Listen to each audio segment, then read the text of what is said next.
सैयद नूर साहब ने कहा कि रेशम के बारे में क्या कहें, कहता बदकिस्मत।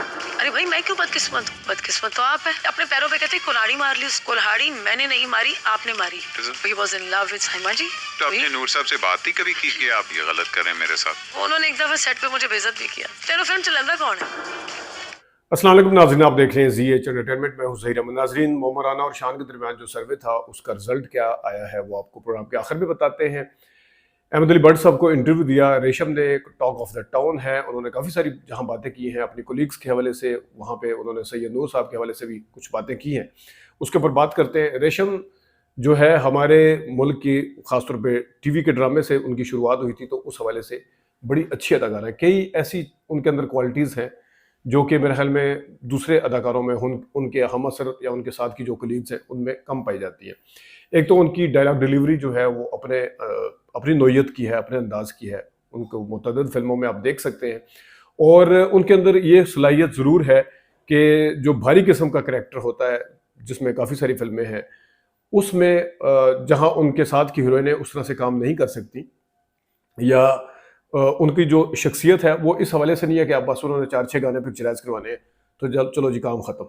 उनकी अंदर ये क्वालिटी है जो कि दूसरी अदाकारों में नहीं पाई जाती। उनके अंदर वीकनेस क्या है वो भी मैं आपको बताता हूँ, लेकिन जो उन्होंने बात की है सैयद नूर साहब के हवाले से, एक तो उन्होंने कहा है कि उनका दिन ड्रामे से आगाज़ हुआ था और दिन ड्रामे से उन्होंने शुरुआत की थी। उससे पहले वो एक्स्ट्रा रोल करती थी। बिल्कुल ये ठीक होगा यकीनन, क्योंकि दिन ड्रामा 1992 में आया था और इनकी जो फिल्म संगम वो साइन पहले हो गई थी, लेट आई वो 97 में, लेकिन जीवा 95 में आ गई थी। रिलीज के एतबार से जीवा फिल्म पहले आई थी।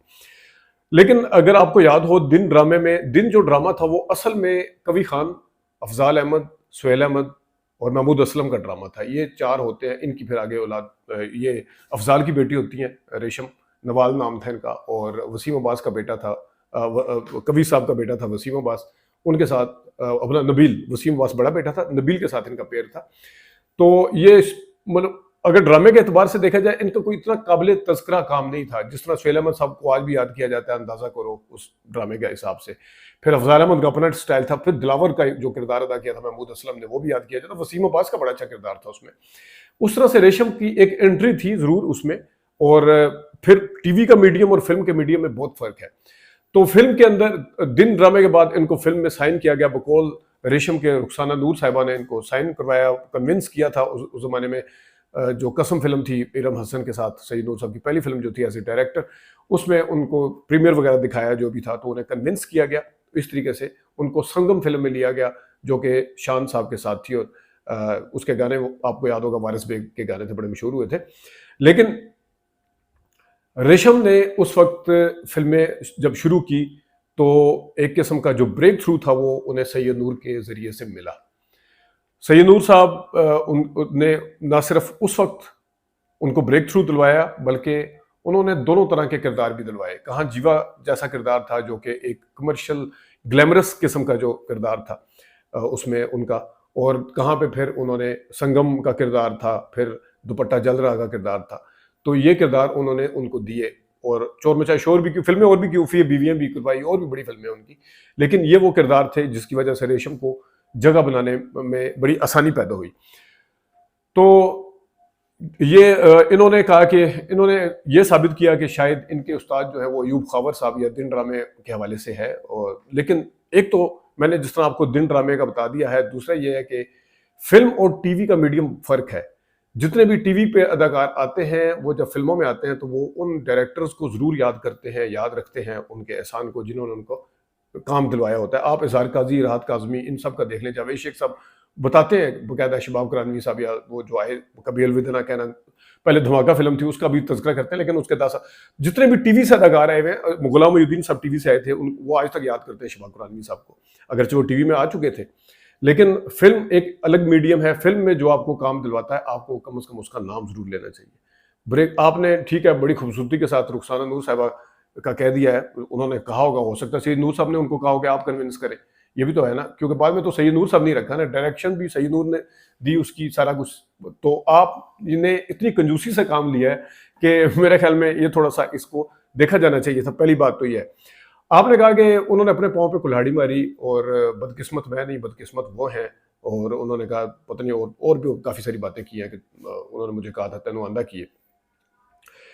मुझे इतना पता है कि आपने सैयद नूर साहब के हवाले से कहा था कि सैयद नूर साहब मेरे बगैर कुछ भी नहीं है, मेरे बगैर वो सैयद नूर साहब फिल्में बना के दिखाएं। तो जिस सैयद नूर साहब को आपने चैलेंज किया था कि मेरे बगैर फिल्में बनाए कुछ नहीं है, उन्होंने तो अपने आप को प्रूव किया है।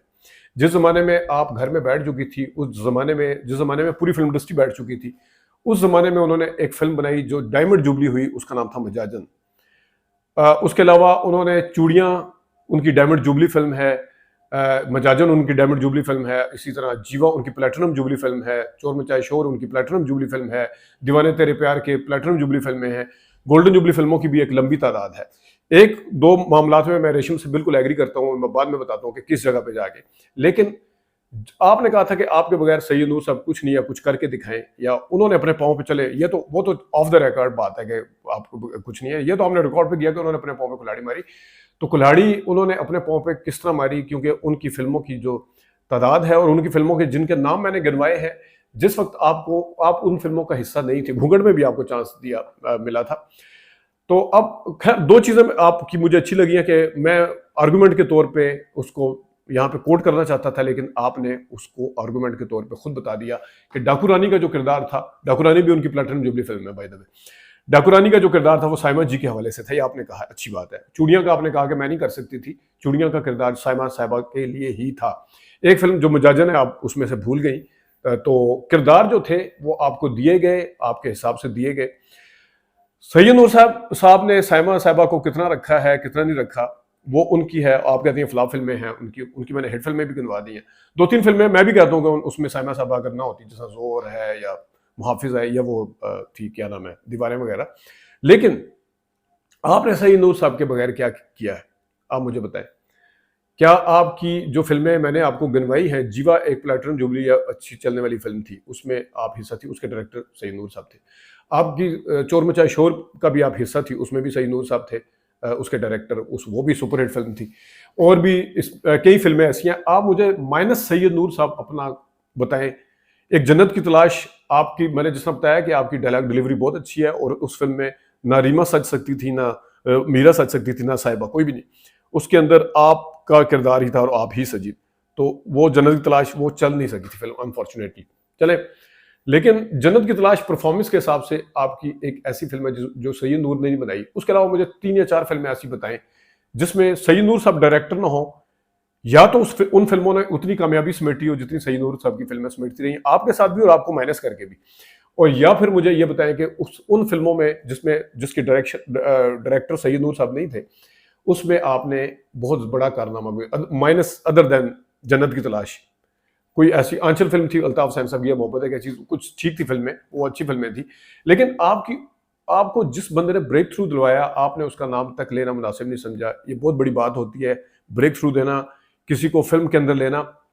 मैं आपको बताऊं, रेशम ड्रामों के अंदर रेशम शायद होगी, लेकिन फिल्म के अंदर रेशम वो जीवा में जाके बनी, बाद में फिर बनी। तो अमिताभ बच्चन जो थे ना, वो कभी कभी से बहुत पहले अमिताभ बन चुके थे, दीवार फिल्म से बन चुके थे, फिर भी वो क्रेडिट देते थे, अगरचे दीवार भी यश चोपड़ा की थी, फिर भी वो कहते थे कि कभी कभी फिल्म अगर मुझे ना दी जाती तो मेरे अंदर वैरायटी नहीं आती। तो बाबा शुक्रिया अदा करते। शाहरुख खान बन चुका था, वो डायरेक्टर के नाम लेता है कि मुझे अगर वो फिल्में ना मिलती तो मैं वो नहीं बन सकता। पाकिस्तान के अंदर इस तरह की मिसाल, नदीम साहब बड़ी मिसाल देते रहते हैं डायरेक्टर्स वगैरह की। शान साहब कहते हैं कि मेरा रिवाइवल इस तरह हुआ, किस तरह हुआ, दोबारा से मैं आया, किस तरह किया, क्या किया। तो डायरेक्टर को एक जो उसका ड्यू क्रेडिट है वो देना बनता है, और खासतौर पे फिर सैयद नूर जैसे डायरेक्टर को, जिनके ऊपर सिर्फ रेशम का क्रेडिट नहीं है। दुपट्टा जल रहा आपका किरदार था बहुत अच्छा, मुझे बताएं दुपट्टा जल रहा के मुकाबले में किसी और फिल्म में आपको, अगर मैं दोबारा से जन्नत की तलाश को मैं साइड पे कर देता हूँ, या अल्ताफ हुसैन की 2 फिल्मों, बताएं मुझे कितनी फिल्में, शमी मारा साहिबा ने आपसे कितना काम लिया, कोई काबिल तज़किरा फिल्म बताएं। फिल्में तो आप करती रही हैं, धड़ाधड़ करती रही।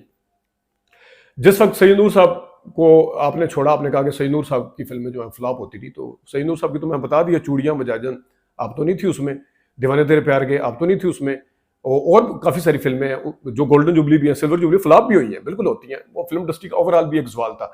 जब फिल्म इंडस्ट्री का अच्छा टाइम था तो उस वक्त बकवास फिल्में भी चल जाती थी, बोर फिल्में भी चल जाती थी। जब उसका बुरा टाइम आया तो अच्छी फिल्में फ्लॉप होना शुरू हो गई थी। लेकिन मसला ये है कि आपने उनके बगैर कहाँ पे जाके काम किया। मैं खुद जिस तरह मैंने बताया कि आपने कई फिल्मों के अंदर होता था। अच्छा, अब मैं फ़र्क बताता हूँ। रेशम जो कि अपनी एक्टिंग स्किल्स की वजह से आई, खुद अहमद अली अकबर भट्ट साहब ने उसमें बताया भी कि आपके उस तरह से फिगर नहीं था। फिर आप खुद मानिए कि मुझे कहते थे फ्लैट फिगर है, वो कुछ भी नहीं होगा, कुछ कर नहीं सकती। फिर आपने ये भी बताया कि जीवा की ड्रेसिंग आपने किस तरह की थी, सारा कुछ बताया। लेकिन जिस वक्त आपको as a heroine, as a glamorous girl लेना था, उस वक्त शायद आप रीमा का या मीरा का किसी हद तक मुकाबला नहीं कर सकी, क्योंकि रीमा और रीमा के क्रेडिट के ऊपर जो है वो मीरा के क्रेडिट के ऊपर खोए तुम कहाँ है, बिल्कुल। रीमा के क्रेडिट के ऊपर काफ़ी सारी फिल्में हैं, कोई तुझसा कहाँ भी थी, और फिर उनके ये निकी जी हाँ जो थी उसमें वो भी थी। लेकिन जहाँ पे एक्टिंग की मार्जिन की ज़रूरत होती थी तो आप आई, लेकिन जहाँ पे ग्लैमरस था वहाँ पे आपको मुकाबला करना चाहिए था रीमा का, ना कि सैयद नूर साहब की तरफ देखना चाहिए था। सैयद नूर साहब की तरफ देखने का मतलब ये था कि आप डायरेक्टर वाली एक्ट्रेस हैं। कुछ एक्टर ऐसे होते हैं जो डायरेक्टर के उस पर चलते हैं। और रणवीर सिंह को मैं कहता हूँ कि डायरेक्टर एक्टर है, मतलब इसको अच्छा डायरेक्टर मिल जाएगा ठीक है। मोहम्मद राने का भी यही हाल है यहाँ पे कि डायरेक्टर अच्छा मिल जाए तो ठीक है, अदरवाइज कुछ भी नहीं है। तो आप भी डायरेक्टर वाली एक्ट्रेस थी, एक्टर आप अच्छी थी, आपको किरदार अच्छा मिलना चाहिए, मिलेगा तो ठीक है। क्योंकि रीमा के पास सर्वाइव करने के लिए खूबसूरती के साथ साथ डांस भी था, मीरा के साथ भी इस तरह की चीजें थी, वो कर लेती थी फिर कुछ। लेकिन आपके पास ये चीजें नहीं थी जो रीमा या मीरा के अंदर थी। वो आपको एंड ऑफ द डे ऐसी फिल्में ही चाहिए थी जिसमें आपका किरदार तगड़ा हो, और वो देते थे सैयद नूर। अब सैयद नूर साहब ने अगर नहीं रखा तो आपने उनके ऊपर चढ़ाई शुरू कर दी, आपने ये भी कहना शुरू कर दिया था कि मेरे बगैर करके दिखाएं। तो जिस डायरेक्टर को ये पता चले कि जिस अदाकारा को मैंने पहला चांस दिया, दूसरा चांस भी दिया, तीसरा चांस भी दिया, इतनी फिल्में दी, अच्छे किरदार दिए, वो मेरे बारे में कहती है कि मैं कुछ करके दिखाऊं। उन्होंने फिर कुछ करके दिखाया। उन्होंने तो उनके क्रेडिट के ऊपर, मैं शान का रिवाइवल उनके क्रेडिट के ऊपर है, मोहम्मद राने का करियर उनके क्रेडिट के ऊपर है, अरबाज खान की शुरुआत उनके क्रेडिट के ऊपर है, ज़ेबा मुख्तियार को यहाँ पे लाना उनके क्रेडिट के ऊपर है। कितनी फिल्में जो साइमा को एक नए तरीके से पेश करना, उनका रिवाइवल, वो तो सोच भी नहीं सकती थी साइमा के मुटियार, और वो जो अंजुमन तो फिर कुछ किरदार सही कर रही थी जब तक सुल्तान रही सब थे, या उनके क्रेडिट के ऊपर तो मेला जैसी फिल्म भी है। साइमा के क्रेडिट के ऊपर तो एक आध फिल्म छोड़ के कुछ भी नहीं था। वो तो एक गाने 6 गाने पिक्चराइज करवाने, 4 गाने पिक्चराइज, डांस डूस करके चल भी अल्लाह खैर सल्ला। तो वो तो सैयद नूर साहब ने जब उनके अंदर का टैलेंट देखा तो वो तो जो ड्यू क्रेडिट बनता है वो बनता है। मैं भी कहता हूँ सैयद नूर साहब जितने टैलेंटेड हैं, अगर अभी भी वो माहिरा खान और हमजा अली अब्बासी को रख के, माहिरा खान या फवाद खान को रख के, इसी तरह नई किसी लड़की को रख के अगर फिल्म बनाए, तो मैं कहता हूँ कि देखें, क्योंकि जो माहिरा खान का ओरा है और फिर जो इधर इनका हो रहा है, प्लस फिर जो टैलेंट मिलेगा सैयद नूर साहब का एज ए डायरेक्टर, तो वो तो कहीं से कहीं पहुंचेगा। मैं ये नहीं कहता कि साहिबा को ना रखे, लेकिन इस वक्त पाकिस्तान की इंडस्ट्री को एक फिल्म के डायरेक्टर की जरूरत है, ड्रामा डायरेक्टर की जरूरत नहीं है। और वो फिल्म के डायरेक्टर जो है वो सैयद नूर है, उन जैसा कोई डायरेक्टर इस वक्त नहीं है। हसन नसरी साहब अल्लाह को प्यारे हो गया, अल्ताफ सैन साहब हैं, वो पंजाबी साइड पे ज्यादा करते हैं। इस वक्त जो है फिल्म का असल मायनों में जो डायरेक्टर है वो सैयद नूर है। सैयद नूर साहब अगर नई कास्ट, नई इन द सेंस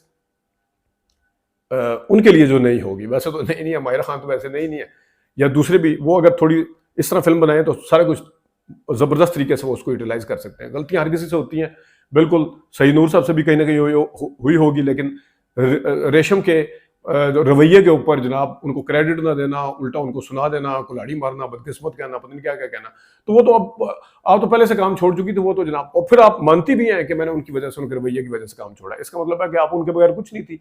जब आपको इस चीज़ का एहसास है कि आप उनके बगैर कुछ नहीं थी, तो फिर आपको उनके साथ मेरे ख्याल में इस तरह से गिले शिकवे ज़रा इस तरह बुरे अंदाज से नहीं करने चाहिए थे।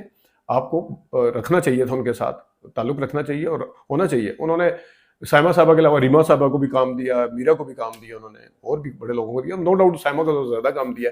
तो ये थी कुछ बातें जो करनी थी। आखिर में मैं एक सर्वे दिया था, सर्वे था कि मोहम्मद राना और शान का आपस में मुकाबला होना चाहता कार है। अगर शान तो मोहम्मद राना सब तो कह रहे थे कि मैं तो अमिताभ बच्चन हूँ, शान शत्रुघ्न सिन्हा है, लेकिन लोगों ने जो राय दी 850 वोट डाले, उसमें 87% लोगों ने शान के हक में वोट डाला है और 13% वोट ले सके हैं जनाब मोहम्मद राना साहब। अगला सर्वे लेट हो गया, वो जरा ठहर के करेंगे, अगले जुम्मे को या कल कर लेंगे। अब अभी तक के लिए इतना अपना ख्याल रखिएगा, इजाजत दीजिए, अल्लाह हाफ़िज़।